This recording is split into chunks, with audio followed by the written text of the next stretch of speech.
Kanungu Express TV, beyond the headlines. Well, as Kanungu Express TV, we are proud to have Minister of Local Government, Honorable Balaam Barugahara, on the press. He's going to pass through guidelines of election of LCs. Thank you. Of office of all these members of our village councils has expired. It is expiring tomorrow. So it is on that we are coming up with a few guidances since elections are just 4 weeks away. Honorable, allow us to invite Honorable Namele to stand before you as you're continuing reading some guidelines that we may follow as we are looking for LOCs 1 and 2 as well. So under Regulation 12 of the Local Government Council's Regulation, fellow countrymen and women, this to inform the nation that the term of office of Administrative Council, Local Council 1 and Local Council 2 expired on 28th of this month, 2026. That is 1 day or 2 days ago. Consequently, the Electoral Commission has released a roadmap for the conduct of administrative unit, village and parish council and committee elections 2026, so that we complete our election cycle.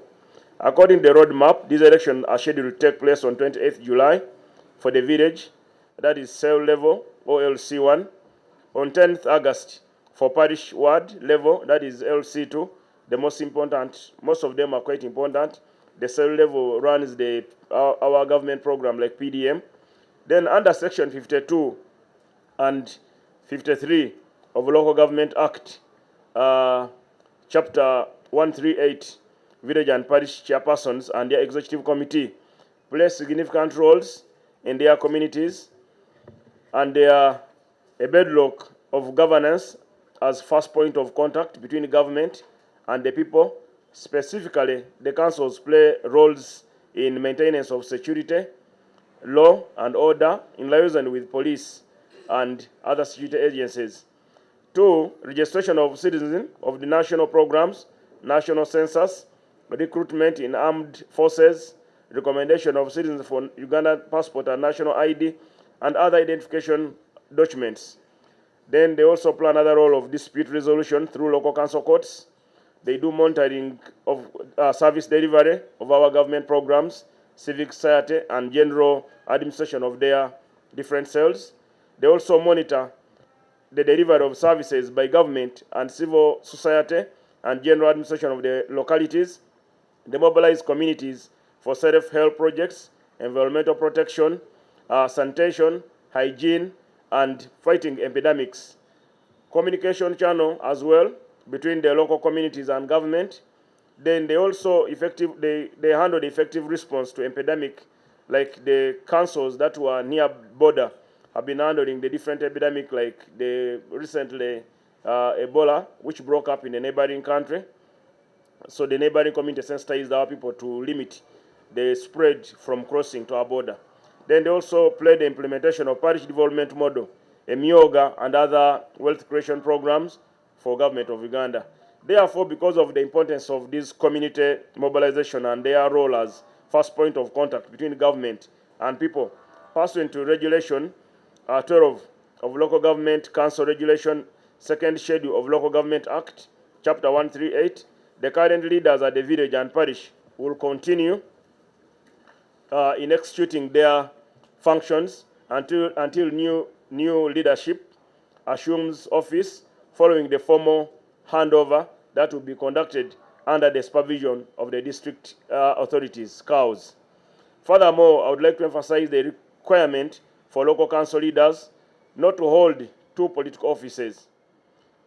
2, the law under Section 29 of Local Government Act, Chapter 138 provides that a person shall not hold a political office or a full-time office in service for more than 1 local government position. 2, whereas a person is elected to local council or wider jurisdiction, his or her membership at the council, smaller jurisdiction, shall fall vacant, another person shall be elected in that given vacancy. For avoidance of doubt, a member of village executive committee shall resign his or her office on village executive committee if elected to the parish ward or to executive committee. This involves handing over the office stamp and any other instrument that were provided by government. This involves the following this legal requirement. Electoral Commission should make all necessary arrangements to ensure that residue elections are conducted for the vacant position at the village level. Finally, countrymen and women, I call upon all of you to turn up in big number to exercise your democratic right to vote for the new council leader, as well as offer yourself for this leadership position in accordance with guidance offered by the Electoral Commission. Ensure elect leaders who are development-oriented, leaders who specifically will carry your village and community forward. Avoid electing leaders who have swindled PDM funds. There are some chairpersons who gave members of their family money on the onset of PDM, the first year and second year, and their family members have failed to pay back. Such leaders just dispose them of.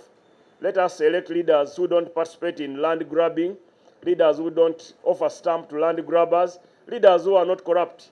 Let's clean our system right from the village. Personally, and I know my sister Namere, none of us is willing to lose our job.